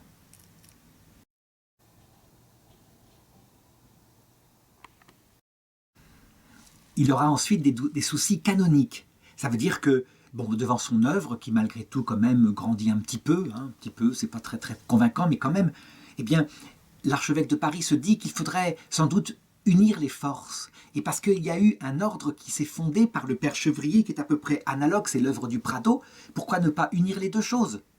Fort heureusement, ça ne se fera pas. Il vaut mieux qu'il y ait plusieurs charismes qui s'exercent dans l'Église et qui sont complémentaires. Alors, le père Pierre Julien décide de retourner à Rome. Il lui faut maintenant une approbation du pape Pie IX, qui soit plus officielle. Et il s'attend à être reçu. Le problème, je l'ai dit, c'est que la première réception était entre deux portes. Et là, cette fois, certains se sont chargés de répandre les calomnies sur son compte, si bien qu'il n'est pas reçu. Alors, il comprend très vite ce qui a pu se passer. Du coup, il insiste pour être reçu. Et finalement, la reconnaissance va arriver. Donc, c'est une reconnaissance canonique de Rome. Et il va écrire, donc c'est à partir du 3 juin 1863, à partir de ces années-là, les religieux du Saint-Sacrement commencèrent à être, dans l'Église, de valeureux soutiens et propagateurs de ce mouvement des âmes vers la très sainte Eucharistie, l'une des perles les plus brillantes de la substantielle piété chrétienne. Et du coup, devant la stabilité qui se met en place, les vocations commencent à arriver, mais aussi l'argent qui fait qu'on peut les nourrir un minimum, et commence à rester. Et puis, la formation qu'il leur donne, c'est une formation solide. Il leur dit, celui qui prie haut parce que vous êtes des apôtres, celui qui prie haut en prêchant, doit d'abord avoir prié longtemps, tout bas, dans son cœur. On ne saurait trouver Jésus, disait saint Vincent de Paul, dans le pauvre, sans avoir passé des heures et des heures à le chercher pour lui-même, dans son cœur. Le père de Cuers, le capitaine de frégate, est toujours fidèle, c'est son fidèle second, il est là. Et avec son caractère et ses pieds sur terre, on peut dire qu'il remet un petit peu dans le réalisme le père Pierre Julien. Les deux ensemble, finalement, forment un, bien, malgré qu'il y ait des tensions forcément, tellement ce père de Cuers est soupe au lait. Alors, par exemple, le père Pierre Julien Aymar, lui, il est plutôt du côté de la miséricorde, de la douceur. Quand arrivent 4 novices, à un moment donné, eh bien, il décide qu'il allègera la règle qu'il a fondée, parce que leur santé est précaire. Et le Pierre de Cuers, lui, il voit ça d'un mauvais œil. Il a plutôt tendance à être dans l'absolu, comme un ancien militaire qu'il est. Donc on le voit finalement, ils sont complémentaires, un peu comme la douceur et la force. Et les deux choses étant portées par l'amour, un peu comme la mère et le père de leur congrégation. Et le nombre de vocations augmente. Alors, tout de suite, dès qu'il le peut, le père Pierre Julien fait essaimer sa congrégation. Par exemple à Angers, où là c'est pas facile. Nous sommes à cette époque-là en 1862.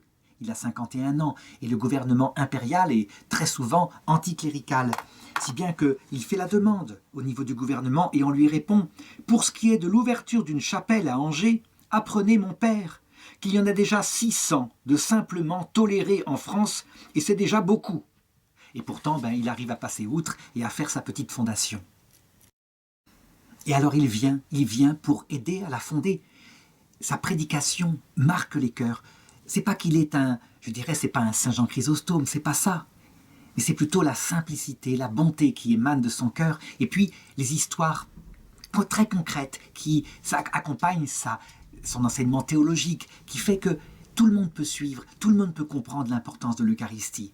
Et donc, peu à peu, l'Eucharistie, sa dévotion à l'Eucharistie se répand un peu partout. Il va encore à Rome à cette période-là pour obtenir de nouveau un papier qu'il lui faut du pape Pie IX et il l'obtient. Et ensuite il revient, et il est heureux comme tout, et il le montre au père de Cuers, qui évidemment devrait se réjouir, mais qui constate que sur la lettre de fondation, il n'y a que son nom à lui, le père Pierre Julien Aymar, et il n'y a pas son nom à lui, le père de Cuers. Alors, de manière incompréhensible, il rentre dans une grande colère, et au lieu d'être content de cela, alors que ça ne vient pas de lui, c'est simplement les services du Vatican qui ont marqué le nom du fondateur comme ça, eh bien, il décide de se séparer. Il dit « Je vais fonder une œuvre consacrée à l'Eucharistie, mais qui sera entièrement contemplative, elle. » Et le père Pierre Julien ne peut pas le retenir, et il s'en va. Et c'est une grande désolation pour lui, parce que c'est son compagnon. Et même s'ils avaient des hauts et des bas, de toute façon, toujours il l'a aimé. Il a l'intuition d'ailleurs en rêve qu'un jour, le père de Cuers reviendra. N'empêche que, pour le moment, il a créé sa propre œuvre et il fonde quelques ermitages comme ça consacrés à l'Eucharistie. De fait, son intuition est juste, le père de Cuers reviendra, mais il reviendra après sa mort, si bien que de son vivant, il ne verra pas sa prophétie se réaliser. En tout cas, il se rend compte qu'il faut prévoir l'avenir et qu'il faut donc rédiger des constitutions à la congrégation des adorateurs du Saint-Sacrement. Et donc, il le fait, et il dit ceci. La raison suprême de l'Institut consiste tout entière à donner et à se dévouer sous la conduite et les auspices de l'Immaculée Vierge Marie. La Vierge Marie, indispensable, à notre Seigneur Jésus-Christ présent, nuit et jour, dans l'Eucharistie, pour l'amour des hommes. Donc on le voit, Jésus, Marie, ensemble, aimés dans le cœur à cœur, Marie n'étant qu'une petite personne humaine, mais répandant Jésus sur la terre, et au service des enfants spirituels de Jésus et Marie que sont les hommes. Voilà le résumé de sa congrégation. Et alors ensuite il prêche de plus en plus, et il le dit avec, toute la fougue qu'il peut, au témoignage de la parole de Jésus-Christ. L'Église ajoute celui de son exemple, de sa foi pratique. Ces splendides basiliques sont l'expression de sa foi envers le très saint sacrement. Donc il montre à quel point le saint sacrement a été, le cœur de la construction de l'Église catholique au cours des siècles. Et c'est vrai. Et ensuite, il donne des conseils très pratiques. Il dit ceci. Après être entré dans une église, restez un moment au repos. Le silence est la plus grande marque de respect. Le respect, c'est fondamental. C'est le premier pas. À la première disposition à la prière, c'est le respect. La plupart de nos sécheresses dans la prière et de nos indévotions viennent de ce que nous avons manqué de respect à notre Seigneur en entrant ou de ce que nous avons, nous nous tenons irrespectueusement. On peut dire qu'il a la même intuition que le pape Benoît XVI qui voulait faire remettre dans l'Église en Occident des gestes de respect par rapport à l'Eucharistie, génuflexion, agenouillement, le fait de passer, dès qu'on passe devant le Saint-Sacrement, de faire quelque chose comme une salutation, etc. Toujours ce respect qui conduit à l'amour.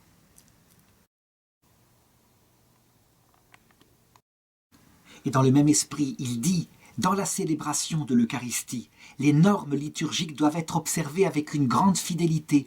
Le prêtre qui célèbre fidèlement la messe selon les normes liturgiques et la communauté qui s'y conforme manifestent de manière silencieuse mais éloquente leur amour pour l'Église.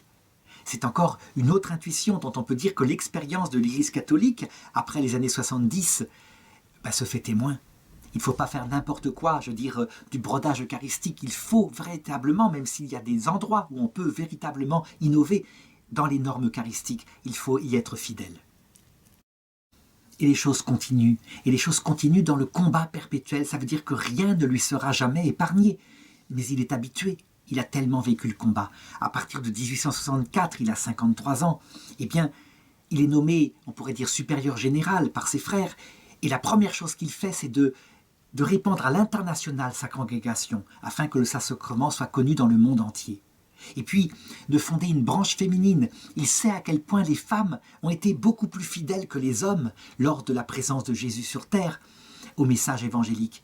Il le fallait. Et il trouve une humble fille qui va d'ailleurs être supérieure de cette chose-là. Elle s'appelle Marguerite Guyot et véritablement, elle est la femme qu'il faut, elle tout humble, pour, je dirais, en douceur et avec énergie, faire grandir cette congrégation féminine. Les vocations continuent d'affluer, dont certaines extraordinairement remarquables, comme par exemple le sculpteur Rodin, qui est jeune à l'époque et qui lui aussi, touché par une grâce, décide d'entrer dans la congrégation des adorateurs du Saint-Sacrement. Alors, il est très prudent quand il reçoit les novices, il regarde si c'est leur vocation, et il va discerner que pour Rodin, il faut qu'il se tourne vers sa vocation artistique. C'est ça qu'il est. Il n'empêche qu'on gardera du passage de Rodin dans sa congrégation un buste connu du père Pierre-Julien Aymar par Rodin.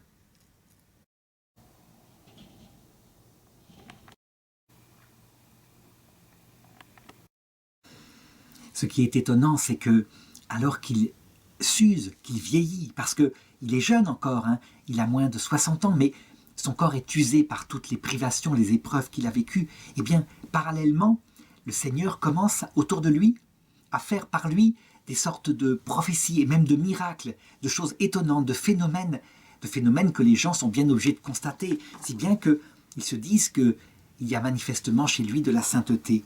Par exemple, il prophétise, nous sommes en 1868, il prophétise une révolution approche. Les jeunes gens seront enrôlés malgré eux. Si vous êtes à Paris dans ces temps-là, réfugiez-vous dans votre maison et vous serez épargnés. Et la réalité se passe ainsi, comment on sait, comment 2 ans plus tard, avec la chute de l'Empire, la guerre franco-prussienne et puis la Commune de Paris, il y aura effectivement cela dans Paris, avec ensuite une répression féroce contre les communards et beaucoup d'exécutions. Sa sœur Marianne, qui est auprès de lui, qui ne l'a jamais abandonné, qui s'occupe toujours de son ménage, est stupéfaite, elle qui a tellement de bon sens, de constater qu'il y a de plus en plus de bruits étranges dans la maison, un petit peu comme a connu le curé d'Ars. C'est comme si le démon se déchaînait la nuit contre le père Pierre-Julien. Elle le dit, il y avait un espèce d'être, un être négatif, qui certainement n'entrait pas ni par la porte ni par la fenêtre, et qui venait troubler ces nuits. J'entendais des bruits de lutte. Le lendemain matin, je trouvais les meubles cassés. Et quand Pierre-Julien revenait de l'église, je remarquais des taches bleuâtres sur son visage, sur ses poignets. Et lui-même, il en fait la confidence, il dit « Le diable est mauvais quand il vous bat. Ses soufflets sont secs, comme s'il tapait sur du marbre. Il tape réellement. » Il faut se pencher sur cela. Je pense qu'on a la clé. Ces contradictions perpétuelles que vit le père Julien, qui fait qu'on l'a regardé comme quelqu'un d'instable. Manifestement, en fait, on touche ici la cause. C'était des contradictions qui venaient du démon.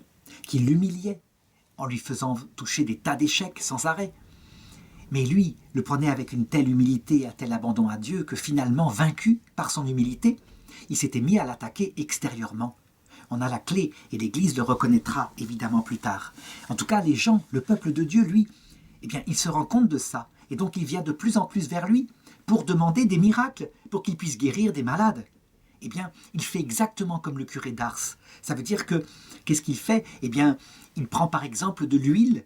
Il dit aux gens de prendre de l'huile de la lampe sainte qui est devant le Saint-Sacrement, et puis il oint les malades. Et il y a des guérisons que les gens constatent. Et il dit, vous voyez, le Saint-Sacrement peut vous guérir de toutes choses. Comme le curé d'Ars, il reporte l'obtention des miracles à Jésus. Il a bien raison, mais Jésus, évidemment, intervient parce qu'il a prié. Et ça, les gens le savent. Au début 1968, le père Pierre Julien sent de plus en plus ses forces décliner. Et Dieu sait s'il n'est pas vieux, il a 57 ans. Cependant, il n'arrête aucunement ses activités. Il décide d'aller voir le père de Cuers, son compagnon, l'ancien capitaine de frégate, pour voir comment va ses ermitages.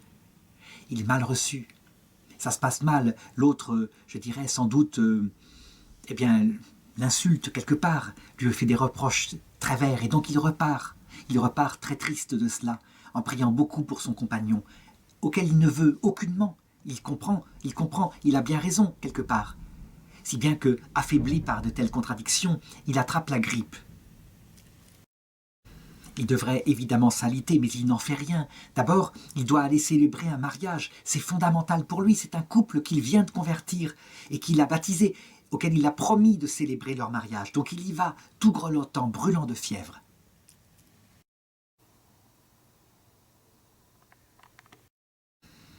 Il revient ensuite au couvent de sa congrégation, donc toujours par de mauvaises routes et des diligences, etc.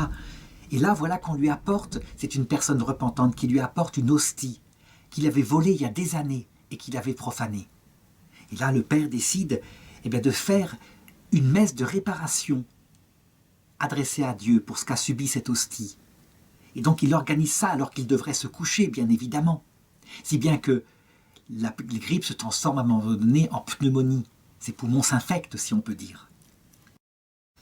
Là, les médecins sont formels, il doit se reposer et il lui impose 15 jours de repos. 15 jours de repos, c'est énorme pour lui. Il a des tas d'obligations apostoliques. Il doit se rendre à Angers, il doit se rendre à Gand, toujours pour prêcher l'Eucharistie. Et il y va ainsi. Et évidemment, ici et là, il est pris de faiblesse. À un moment donné, il a même une crise de goutte qui le jette sur son lit.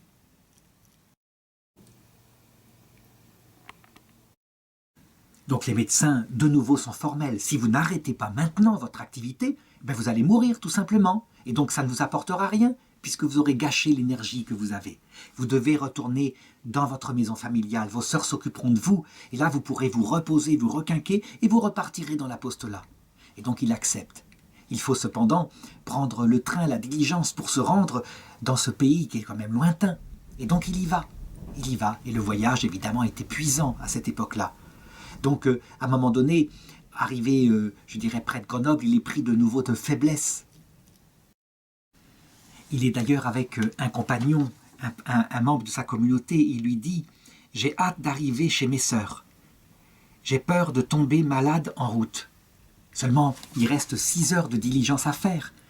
Et on voit bien qu'il va mal. On prévient le postillon qui, évidemment, ralentit comme il le peut pour que les chaos ne secouent pas ce grand malade. Et enfin, il arrive chez ses sœurs, Annette et Marianne, qui sont stupéfaits de voir son état. Et lui, effectivement, il passe devant elles, il ne leur dit pas un mot. Alors elles sont surprises. Qu'est-ce qu'il a? Il s'alite. Et le médecin est appelé. Et on s'aperçoit qu'en fait, il a fait une hémorragie cérébrale. Ça veut dire que quelque chose dans son cerveau et ses facultés sont atteintes. Alors, on fait ce qu'on peut pour le soigner. On appelle des religieux de sa congrégation qui viennent célébrer la messe dans sa chambre et lui, il répond faiblement à la messe. Les prêtres décident de lui donner l'extrême onction et on lui demande une dernière bénédiction et quelques paroles pour sa congrégation. Alors il fait comme il le peut, il trace une petite bénédiction mais il ne dit rien. Et ensuite, doucement, dans sa chambre, dans sa maison familiale, il s'éteint. L'arrêt nouvelle se répand dans toute la région et les gens le savent. Notre saint est mort.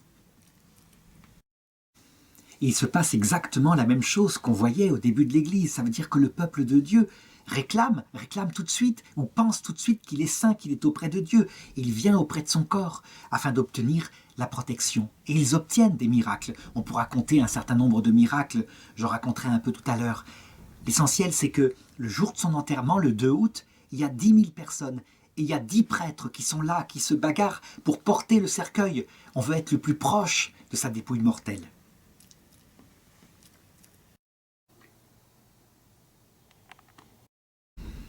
Et ce qui est étonnant, c'est qu'après sa mort, le père de Cuers, qui a pourtant été si sévère avec lui, eh bien, il est élu unanimement son successeur comme supérieur général de la congrégation. Et lui, cet homme tellement vif, tellement dur, va se révéler un père plein de douceur, comme si, toujours auprès de lui, l'exemple du père Pierre-Julien Aymar avait transformé son caractère pour qu'il soit une mère pour ses enfants. C'est assez étonnant d'ailleurs, cet homme-là donnera sa vie 2 ans plus tard. Il ira accompagner les soldats pendant la guerre de 1870, et en essayant de passer pour donner l'Eucharistie à des soldats, eh bien, il s'épuisera, il attrapera une maladie et il mourra quelque temps plus tard. Autant durant sa vie, le père Pierre-Julien avait été contesté, moqué, autant après sa mort, on peut dire que les circonstances vont faire qu'il va être connu, comme si le Seigneur voulait mettre en avant l'Eucharistie qu'il avait tellement prêchée, plus que lui-même d'ailleurs. Par exemple, eh bien, on se bagarre pour avoir l'honneur de recevoir son corps. Par exemple, les habitants de la Mure, eux, ils veulent garder le corps de leur saint. Mais la congrégation, elle voudrait rapatrier leur corps de leur fondateur dans le siège, si bien qu'il y a un conflit canonique qui se fait entre les deux, et finalement c'est la congrégation qui l'emporte. Alors, à cette occasion, on ouvre le cercueil du père Julien et on trouve son corps momifié. Il est maintenant présenté visiblement dans une châsse en forme, je dirais en forme de son corps. C'est pas vraiment son corps, hein. C'est une châsse en cire qui permet de voir à quel point, comment il était quand il était présenté juste après sa mort aux fidèles.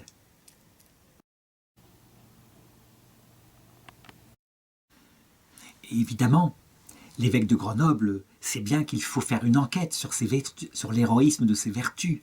D'ailleurs, je dirais, le peuple le réclame, à corps et à cri, partout, des lettres arrivent pour réclamer qu'il soit, je dirais, béatifié, puis canonisé.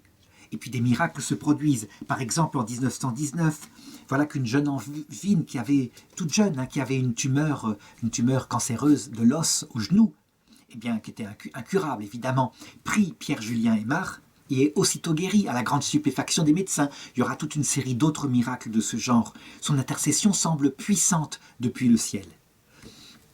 Sa canonisation va avoir un luxe extraordinaire, comme jamais c'est arrivé dans l'Église, pour des raisons de circonstances. C'est que le pape Jean XXIII décide de le canoniser pendant la première session du Concile Vatican II. Il y a donc 5000 évêques qui sont à Rome. Et donc, il y a, on pourrait dire, la chrétienté entière qui est présente pour assister à sa mise sur les autels dans l'Église universelle. Donc on peut le dire, tout cela, ce sont des signes très importants qui manifestent à quel point le Seigneur demande d'être fidèle au pain des pauvres, à la manne qui nous est donnée pendant notre chemin terrestre. Cette manne qui, certes, quelquefois, est desséchante. Et on réagit un peu comme le peuple hébreu lorsqu'il n'avait que cela à manger dans son désert. Il n'empêche que sans cette manne, on meurt de faim. Elle est nécessaire, elle nous est donnée avant que ne revienne le Christ à l'heure de la mort ou à la fin du monde, et où cette fois, nous le verrons face à face, avec son corps glorieux, magnifique. Et donc, nous pourrons nous passer à ce moment-là de ce pain de désert. C'est certainement un appel aussi aux prêtres, parce que les prêtres doivent se souvenir que c'est l'Esprit Saint qui remplit leurs églises. Et donc, s'ils remettent l'adoration réelle, profonde du Saint-Sacrement, accompagnée des sacrements qui vont avec, comme la pénitence, vécue comme il le faut, eh bien, il est certain que l'Esprit Saint attire les fidèles. Je dirais, il n'y a pas de mystère. Là où on enlève l'adoration du Saint-Sacrement au sens profond du terme, les églises se vident. Là où on la remet, avec tout ce qui est avec, puisque c'est le cœur de la vie sacramentelle de l'Église, les églises se remplissent. Il n'y a rien à faire. Le cœur des hommes, le cœur des brebis du Christ, sait où est la vie, où est la source vive, et sait où on l'a enlevé.